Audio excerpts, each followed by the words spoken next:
इप्टा के राष्ट्रीय महासचिव और मशहूर रंगकर्मी जितेंद्र रघुवंशी का बीते शनिवार दिल्ली में स्वाइन फ्लू के कारण देहांत हो गया था।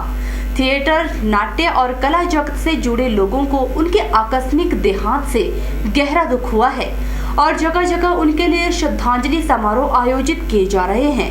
मंडी के आर्यन बंगलो में जितेंद्र रघुवंशी के सम्मान में श्रद्धांजलि समारोह रखा गया। मंडी के आर्यन बंगलो में थिएटर, नाट्य और कला जगत से जुड़े लोगों ने मशहूर रंगकर्मी जितेंद्र रघुवंशी के आकस्मिक निधन पर गहरा शोक जताया और उन्हें श्रद्धांजलि दी। इप्टा के राष्ट्रीय महासचिव और मशहूर रंगकर्मी जितेंद्र रघुवंशी का बीते शनिवार दिल्ली के सफदरजंग अस्पताल में स्वाइन फ्लू से निधन हो गया था। रघुवंशी 65 साल के थे और अंबेडकर विश्वविद्यालय में विदेशी भाषा विभाग के अध्यक्ष भी रह चुके हैं। वे रशियन भाषा के विशेषज्ञ थे। रघुवंशी भारतीय कम्युनिस्ट पार्टी के सक्रिय सदस्य भी रहे थे और उन्होंने पार्टी के कई आंदोलनों में भाग लिया था। आगरा और उनके आसपास के इलाकों के सैकड़ों रंगकर्मियों को उन्होंने ही तैयार किया था। उनके नाट्य कार्यक्रम की यह खासियत होती थी कि इसका संगीत कभी भी रिकॉर्डेड नहीं होता था। नाट्य कार्यक्रम के दौरान लाइव म्यूजिक बजता था। उनके निधन से रंगमंच समाज और साहित्य समाज में गहरा शोक है। इप्टा के हिमाचल संयोजक लवन ठाकुर ने उनके बारे में क्या कहा, आइए सुनते हैं।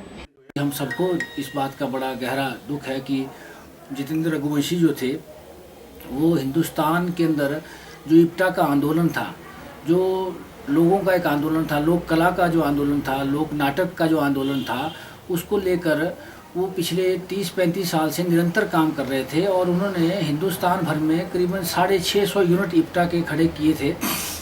तो उनका एकदम से आकस्मिक मृत्यु जो है वो एक बड़ा दुखदाई हुआ हमारे लिए और हमारे आंदोलन के लिए खासकर, क्योंकि एकदम से उनका मर जाना जो है ये हमने कभी सोचा भी नहीं था। और आंदोलन जो है अभी बहुत तेज़ी से इस देश के अंदर बढ़ रहा है, खासकर जो ये फिरका परस्त ताकतें हैं, जो सांप्रदायिक ताकतें हैं, इम्पीरियलिस्ट ताकतें जो हैं, इनके ऊपर इनके खिलाफ जो एक जन आंदोलन खड़ा करने की जो बराबर एक मुहिम इप्टा करती रही है, उसके जो अग्रणी जो थे वो जितेंद्र रघुवंशी थे। उनका गुजर जाना बड़ा दुखदायी था। आज तो इप्टा के राष्ट्रीय महासचिव और मशहूर रंगकर्मी जितेंद्र रघुवंशी का बीते शनिवार दिल्ली में स्वाइन फ्लू के कारण देहांत हो गया था। थिएटर, नाट्य और कला जगत से जुड़े लोगों को उनके आकस्मिक देहांत से गहरा दुख हुआ है और जगह जगह उनके लिए श्रद्धांजलि समारोह आयोजित किए जा रहे हैं। मंडी के आर्यन बंगलो में भी जितेंद्र रघुवंशी के सम्मान में श्रद्धांजलि समारोह रखा गया। कैमरा पर्सन युगल के साथ ब्यूरो रिपोर्ट।